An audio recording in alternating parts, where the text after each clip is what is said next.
America's half-cocked president says he was cocked and loaded for a strike on Iran last night, but he called it off at the last minute when he learned that 150 people would die. He's also conducted a sit-down interview with our own Chuck Todd, in which he offered color commentary on his decision-making. They came and they said, sir, we're ready to go. We'd like a decision. I said, I want to know something before you go. How many people will be killed? In this case, Iranians. I said, how many people are going to be killed? Sir, I'd like to get back to you on that. Great people, these generals. They said, came back, said, sir, approximately 150. And I thought about it for a second. And I said, you know what? They shot down an unmanned drone, plane, whatever you want to call it. And here we are sitting with 150 dead people. That would have taken place probably within a half an hour after I said go ahead. Yeah. And I didn't like it. I didn't think it was proportionate. National security, when it is conducted behind closed doors, is done so to protect innocent lives, not just in the context of a decision, but in the future. And I think that a lot of folks have a feeling that moving forward, lives, including those of the men and women of America's military, may be further imperiled by Donald Trump showing such an aversion to a single tactic or a single kind of military operation. I mean, just can you widen the lens for us a little bit on just how limiting it is to reveal that a military option presented to him by his advisors was something he dismissed at the last moment because of the cost in human life? Well, I mean, you're right. I mean, my understanding is the president, all his advisors were on the same page. And then the president came back later and, decided against it. Now, did he have cold feet? Did he talk to someone? He talks to a lot of friends and business associates on his own. They get in his ear, sometimes to the good, sometimes to the detriment. As Michael said, I mean, he was, fairly diplomatic, but it's inconceivable that when the president's military advisors are advising him on a potential action, that he didn't know what the casualty count was. This was a weekend. It was the middle of the night in Iran, so casualties wouldn't have been automatically damaged. Casualties wouldn't have been automatically damaged. Went to Iraq and the communist bloc didn't like that, so I'll bomb around the clock, I'll bomb Iran. After Pakistan, bomb Iran. You got me hiding in my bunker, crying for my children, bomb Iran, bomb Iran. Whatever it is, it does put the president in kind of a dispute with his advisors, and it makes it a little bit difficult to decide on a strategy when you know that the president could turn it around like that. Tom, I want to ask you about carrying out American foreign policy as a president with next to no credibility, not just among more than half of the U.S. population, but as someone who has had skirmishes on Twitter and at world summits with our allies, as someone who has embraced publicly and privately some of the world's most brutal dictators. There is something, and I described it as a white-knuckle moment for the country earlier in the week. There's something, the decision aside, and let's examine that separately. But just the description or the articulation of what Donald Trump is doing, as Elise points out, it's not even clear that that's a fact. Obviously, I'm a veteran of the Bush administration. There were often stories in your newspaper about Dick Cheney and Rumsfeld and Wolfowitz parting with people like Condi Rice and Colin Powell, but never the next morning. This is an extraordinary body of reporting about the very public divides among the president's national security advisors. I think Elise is right that, we know that the president makes big decisions outside of the normal lanes of policymaking that we're all accustomed to and that you saw in the Bush administration, where, you had a regular policy process and it was considered this kind of shocking break from the policy process if one official went in directly to the Oval Office and wasn't making their views known at the table. Whereas with this president, the question is who is he on the phone with when he walks out of the Situation Room? It could be a TV host. It could be somebody he did business with in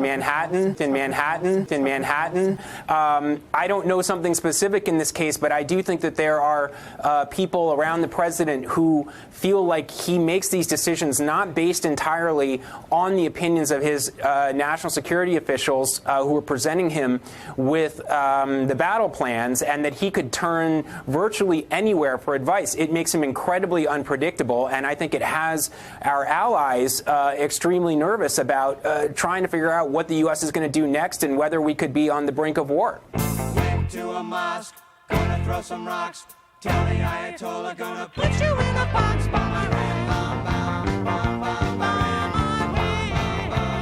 Elise, you talked about back channels. There was an open channel of communication via social media from Vladimir Putin. We know Donald Trump likes to line himself right up with Vladimir Putin's foreign policy goals. Do you think it's a coincidence that once again the American president did what Putin wanted to have done? I got to be honest. I don't really think that Putin was at play here. I think the president got cold feet for whatever reason. Some, Fox host, or was he, talking to some back channels with Oman? But the indecision, as we've been talking about, is really what's, concerning here, because what kind of message does that send to Iran, who's really engaged in a game of chicken with President Trump, looking to see if he's going to keep swerving, continuing to test him? What kind of message does it send to Kim Jong-un? Maybe I'll lob, I lobbed a couple of short-range missiles, maybe I'll lob a medium-range one and see what he does. I think this indecision and this lack of a strategy, these are larger questions when you're looking at U.S. foreign policy that have to be answered. Old Uncle Sam's getting pretty hot.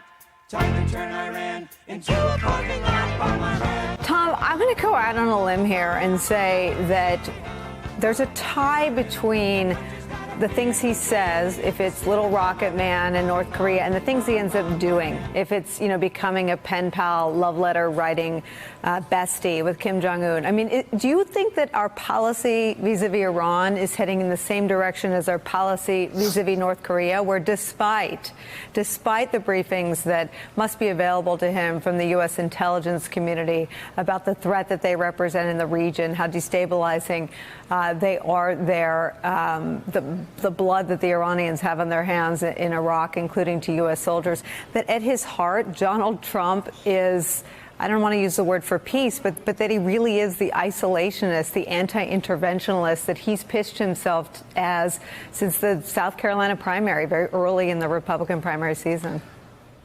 Call the volunteers, call the bombardiers, call the financiers, better get their ass in gear, bomb.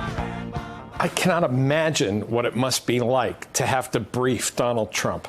Yeah. So I think part of the problem here is that Donald Trump comes from the world of TV, where nothing is real. Yeah. Nothing has actual consequences. Yeah. And it suddenly occurs to him that this isn't a TV show and that people are going to shoot back. I think that changes his calculation at the last minute. Yeah.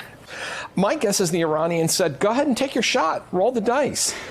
Look, David Jolly, I don't have an opinion about the decision. I think whenever a loss of life is avoided in the near term, that's a blessing. But I'm not convinced that this was the decision that will result in the least number of lives lost in the long run. And I'm not confident that Donald Trump is the best man to be representing our country's interests when it comes to Iran.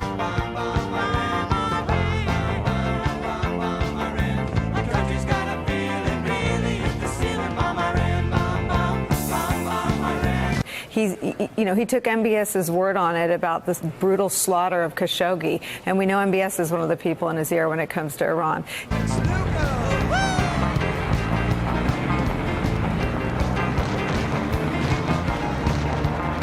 He's done things at the behest of the Israeli leader. We know that Israel has equities in Iran.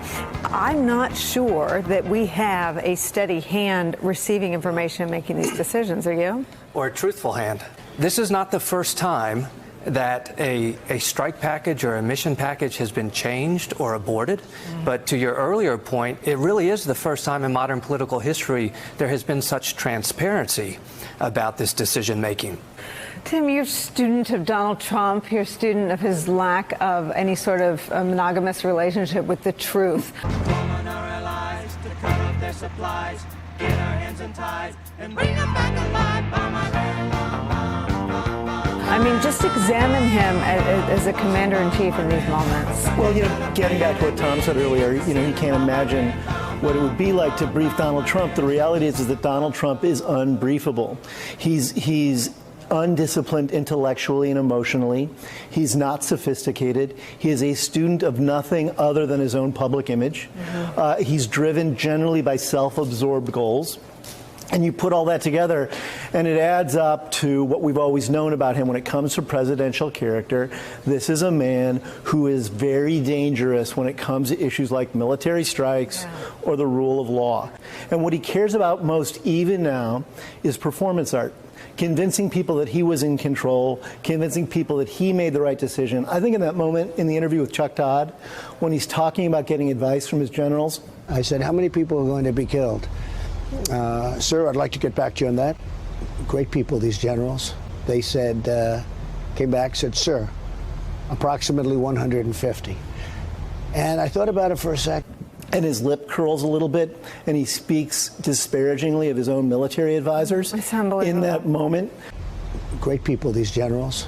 He does a disservice to the men and women of this country who are in public service and in military service. And it should really raise questions in the minds of voters and Trump supporters about who this man is. Do you think he's constitutionally weak enough that if this military decision gets bad reviews on the Sunday show, he'd revisit it? Oh, absolutely. I don't think at all that this is the end of it. He's been embarrassed today. Hey there, Chris Hayes from MSNBC. Thanks for watching MSNBC on YouTube. If you want to keep up to date with the videos we're putting out, you can click subscribe just below me, or click over on this list to see lots of other great videos.